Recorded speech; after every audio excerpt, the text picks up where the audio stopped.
Bienvenue sur la chaîne Santé et Sexualité. Aujourd'hui, nous allons explorer un sujet fondamental de la sexualité humaine, les différences entre le désir, l'excitation et l'orgasme.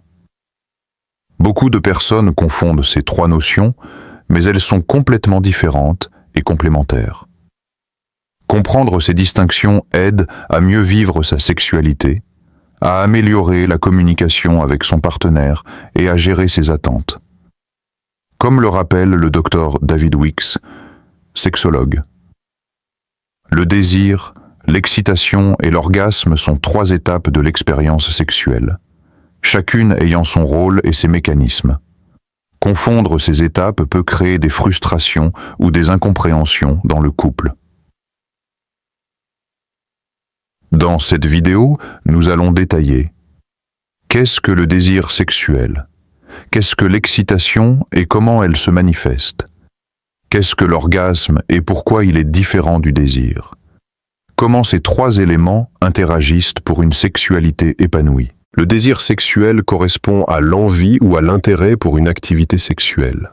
Il peut être physique, émotionnel ou psychologique.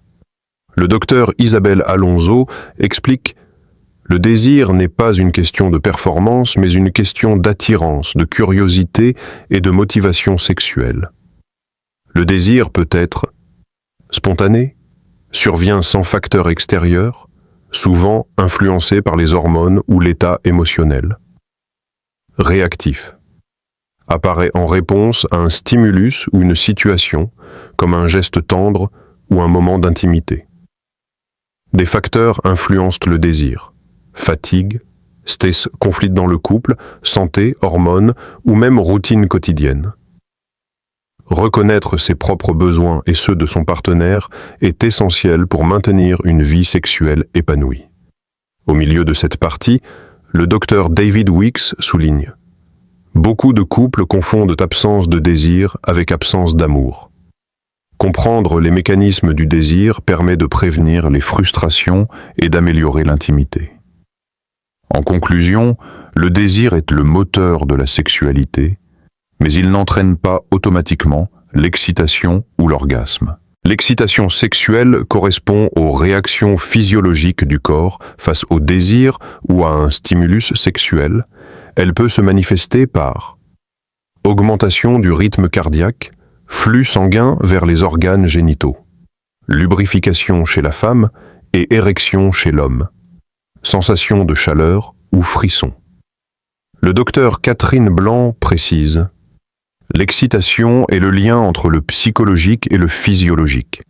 On peut être excité sans avoir de désir initial ou ressentir du désir sans s'exciter immédiatement.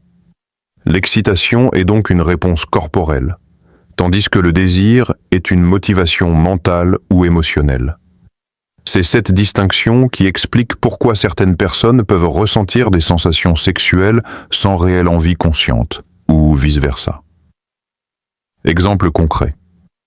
Un couple peut ressentir de l'excitation en se touchant ou en s'embrassant, mais si le désir n'est pas présent, le plaisir psychologique peut être limité.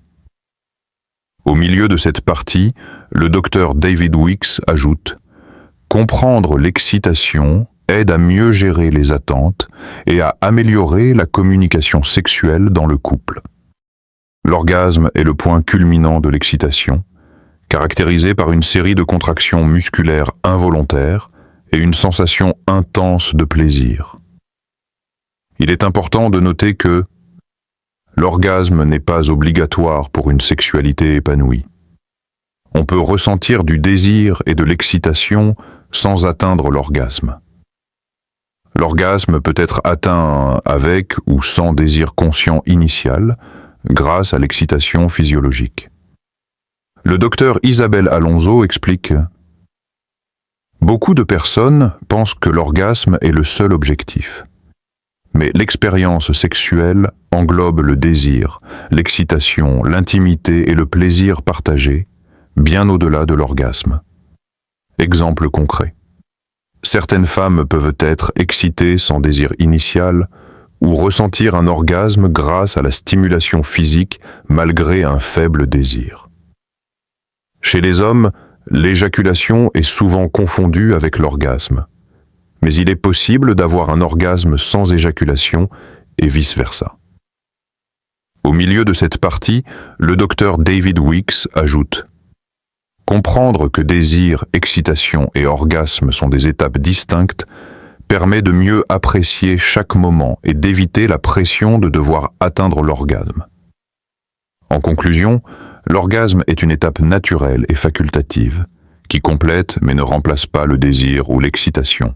En résumé, le désir, envie et motivation sexuelle, l'excitation, réponse physiologique du corps, l'orgasme, au point culminant du plaisir. Chaque étape a son rôle et sa propre importance dans la sexualité humaine. Comprendre ces distinctions permet de mieux communiquer avec son partenaire, d'éviter les frustrations et de vivre une sexualité plus épanouie. Abonnez-vous à Santé et Sexualité et activez la cloche pour continuer à découvrir des conseils sur le désir, l'intimité et le plaisir. Astuces pour les illustrations. Utilisez des schémas neutres, icônes simples, cœur, cerveau, silhouette humaine, et du texte animé pour rester pédagogique et respectueux.